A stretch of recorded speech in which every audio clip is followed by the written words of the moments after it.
வணக்கம் நண்பர்களே. பிஜேபி காரங்க இந்த வீடியோ பார்க்க வேணாம்னு சொல்லி 2 வீடியோ போட்டிருக்கேன். ஏன்னா காது இருந்தும் கேட்க தகுதி இல்லாதவர்கள் அல்லது கேட்காதவர்கள் அப்படிங்கிற லிஸ்ட்டில் இருக்கனால அப்படியும் ஏன் போட்டேன் அப்படின்னா, தப்பி தவறி யாராவது இந்த ஒரு வாரம் இருக்கிறதுக்குள்ளே பார்த்துட்டு ஜெயிச்சிட்டாங்கன்னா நல்லதாச்சு அப்படின்ட்டு தான் உறுதியாக இந்த வீடியோவில் சொல்கிறேன்.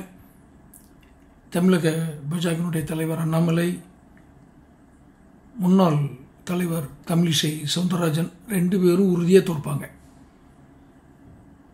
எப்படி சொல்கிறீங்க 2 பேரும் உறுதியாக தோற்பாங்கன்னு அப்படின்னா, தேர்தல் வியூக உத்திகள் அப்படின்னு தனியாக இருக்குது. அது தனித்திறமன். அது கட்சி வழிநடத்துறதுக்கும் தேர்தல் வெற்றி பெறதுக்கும் சில வியூகங்கள் வேணும். இதை கடந்த 5 வருடமாக என்னோட சேனலில் போட்டிருக்கேன். நான் சும்மா ஏதோ இந்த வீடியோவில் போய் பரபரப்பு ஏற்படுத்தணுன்றதுக்காக இதை பேசலை. பார்ப்பாங்களா அவங்க? என் சேனலில் தேடி பார்க்கட்டும். பிளேலிஸ்ட்டில் இருக்குது.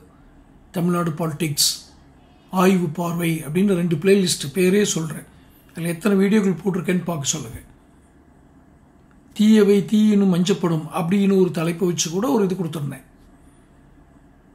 ஏன்னா பிஜேபி உள்ள வாங்க, இந்த திராவிட கட்சிகளுக்கு ஒழிக்கணும்னு நான் நினைக்கல. ஆரோக்கியமான போட்டிக்கு ஒரு ஸ்ட்ரென்த்துக்காக வாங்கன்னு இது வரைக்கும் நான் சொல்கிறேன். வேணால் அவங்க பரிசீலனை பண்ணி பார்க்கட்டும். நான் என்னோடய வீடியோவில் கடந்த 5 வருடமாக பிஜேபிக்காக நான் போட்டிருக்க வீடியோவில் இருக்கிற ஸ்ட்ராட்டஜியில் ஒன்றாவது இந்த 2024 நாடாளுமன்ற தேர்தலில் அவங்க பயன்படுத்தியிருக்காங்களா அப்படின்னு பார்த்தா இருக்காது. வேணால் செக் பண்ணி பார்க்கட்டும். தேர்தல் முடிஞ்சதுக்கப்புறம் ஏதோ வீடியோ பாருங்கள். இவங்க 2 பேரும் இதை பார்க்கலன்னு தோற்று போயிடுவாங்க. அண்ணாமலையும் தமிழிசை சவுந்தரராஜன் அவர்களும். தமிழிசை சவுந்தரராஜன் அவர்களுக்கு கடந்த முறை தூத்துக்குடி தொகுதியில் அவங்க போட்டியிடும் போதே சொன்னேன், உங்களுக்கு வெற்றி வாய்ப்பு இருக்குது, கொஞ்சம் காது கொடுத்து கேளுங்கன்னு. Nobody has listen. அது ஏன் அப்படின்னு தெரியல. தலைமை பண்பு கொஞ்சம் கூட கிடையாது. இந்த லீடர்ஷிப் குவாலிட்டி வேறு, தேர்தல் களத்தை சந்திக்கக்கூடிய சாமர்த்தியம் வேறு. தேர்தல் களத்தில் நின்று தேர்தல் வியூகங்களை வகுத்து எதிரிகளை வீழ்த்தி ஒரு அரசாட்சியை பிடிக்கிறங்கிற வியூகங்கள் வேறு. இதில் 1% கூட இல்லை.